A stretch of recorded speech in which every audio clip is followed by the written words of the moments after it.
Ogadiri gị mma, afọ m bụ Chidebere. Taa ihe anyị ga-amụ bụ ụfọdụ ahịrị okwu dị mfe ị ga-echeta. Some simple sentences to remember. Chukwu gọzie gị. God bless you. Ogadiri gị mma. It shall be well with you. Abụ m ezigbo nwa. I am a good child. Biko nye m efere na ngaji. Please give me a plate and spoon. Biko nye m okwuchi ite. Please give me a pot cover. Biko you udem. Please did you see my cream?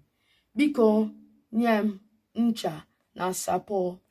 Please give me soap and sponge. Anam eri nri. I am eating. Anam agụ akụkọ. I am reading. Anam ezu ike. I am resting. Kani pepe. Let us pray. Kani ga ulo akụkọ. Let us go to school.